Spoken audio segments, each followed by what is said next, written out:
It is his करम, his destiny, says Mukesh's grandmother, who has watched her own husband go blind with the dust from polishing the glass of bangles.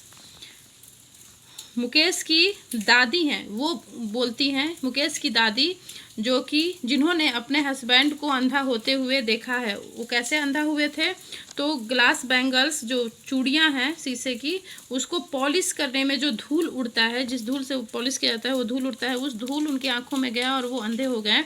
तो जिन्होंने अपने husband को अंधा होते हुए देखा है वो बोलती हैं इट इज़ हिज करम, हिज डेस्टिनी। बोलती हैं कि मुकेश का ये करम है, उसकी डेस्टिनी है, उसका भाग्य है। मतलब उनको लगता है ना कि चूड़ी बनाना हमारे भाग्य में ही है, भगवान ने ही हमें ऐसा, मतलब हमारे डेस्टिनी में ऐसा लिख के दे दिया है कि हमें अब पूरी ज़िंदगी, हमारे पूरी जनरेशन को चूड़ियाँ ही बनानी है।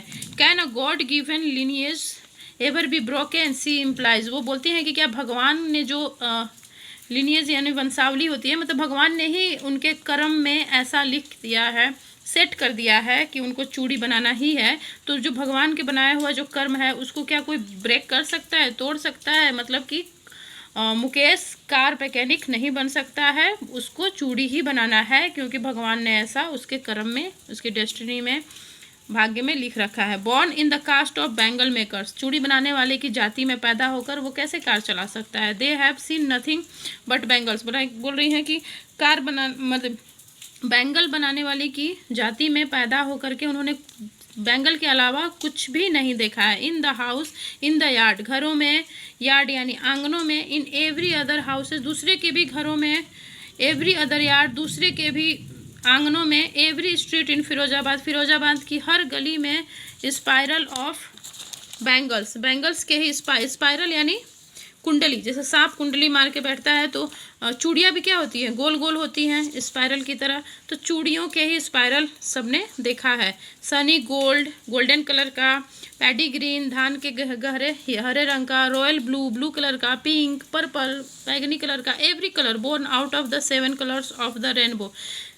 ऐसा माना जाता है, ऐसा माना क्या जाता है, ऐसा है ही है कि इंद्रधनुष में जो 7 कलर होते हैं उस उन्हीं 7 कलर से दुनिया में जितने भी कलर हैं सबकी उत्पत्ति हुई है।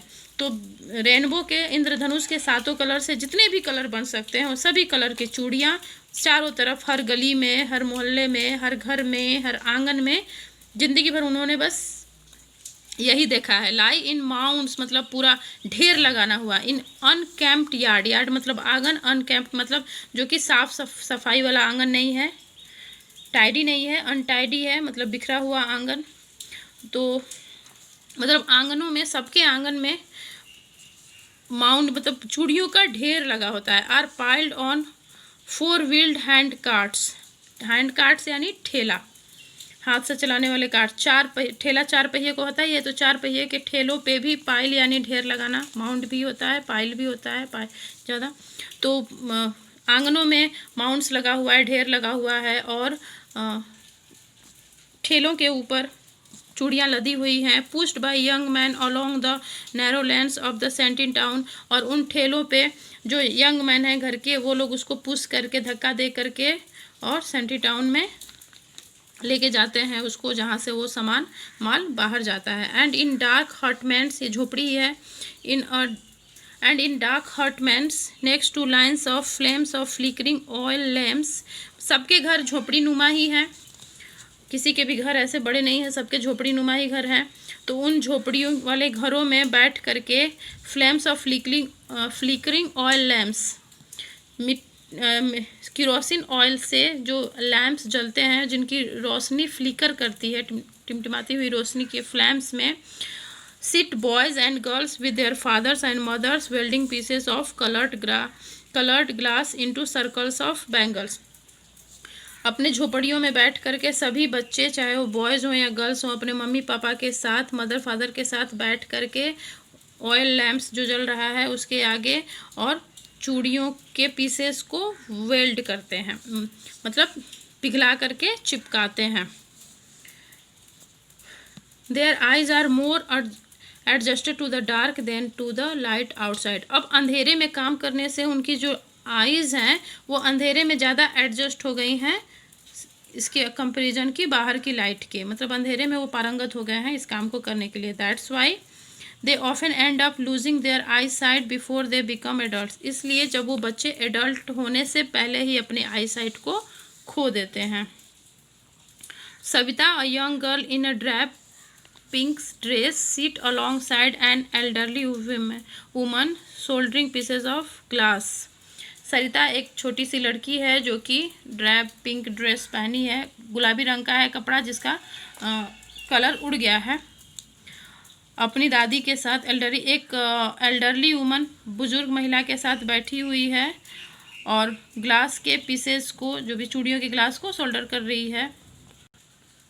सोल्डर यानी होता है जोड़ना, वेल्ड हो या सोल्डर, यानी ग्लास के जो चूड़ियां हैं उनको दोनों उसके मुंह को जोड़ रही है। As her hands move mechanically like the tongs of a machine.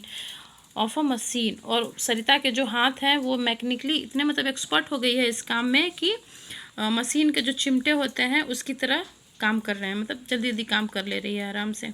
I wonder if she knows the sanctity of the bangles she helps make.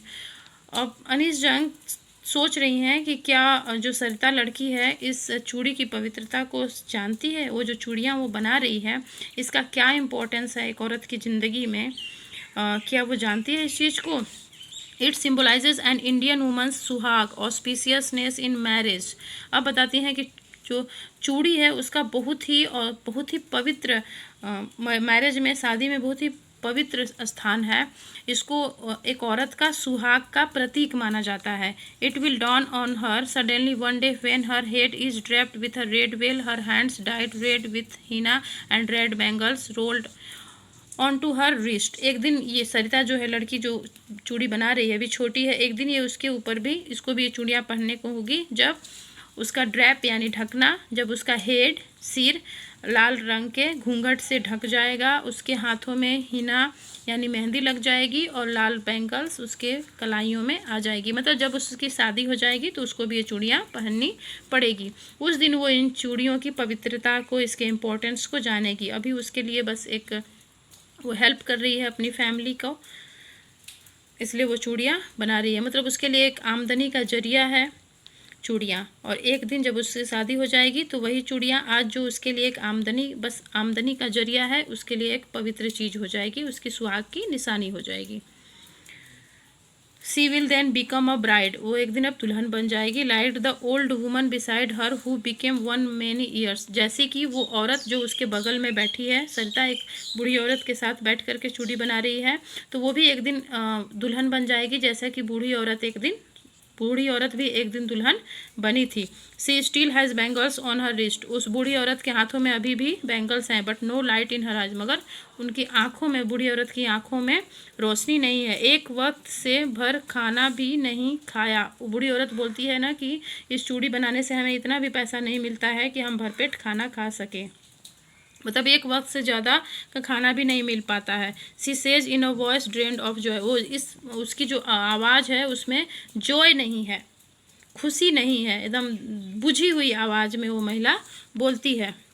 C has not enjoyed even one full meal in her entire life. उसने अपनी पूरी life में एक time का भी पूरा भोजन enjoy नहीं किया है, मतलब भरपेट खाना नहीं मिला है। That what she has reaped. Her husband an old man with a flowing beard says I know nothing except bangles. उसके उस बूढ़ी औरत के एक हस्बैंड हैं जिनकी बड़ी बड़ी दाढ़ियाँ हैं, वो बोलते हैं कि मैं बैंगल्स के अलावा कुछ जानता ही नहीं हूँ। All I have done is make a house for the family to live in. और मैंने पूरी ज़िंदगी बैंगल्स बना करके क्या किया, सिर्फ एक घर, वो भी टूटा फूटा से झोपड़ी नुमा एक घर ही अपनी फैमिली के लिए बना पाया हूँ। Hearing him, one wonders if he has achieved what many have failed in their lifetime. He has a roof over his head. और कुछ लोग तो ऐसे भी हैं जो पूरी ज़िंदगी चूड़ी बना करके एक छत भी नहीं अपने ऊपर मतलब बना पाए, अपनी फैमिली के लिए एक घर भी नहीं बना पाए। तो उन्होंने तो कुछ कर दिया कि कम से कम एक घर बना लिया अपनी फैमिली के लिए, कम से कम उनके हेड पे एक छत तो है। यही उनकी अचीवमेंट है। पूरी ज़िंदगी चूड़ी बना करके अपने परिवार को भरपेट भोजन भी नहीं करा पाए, बस एक टूटा फूटा सा मकान किसी तरह बना लिए।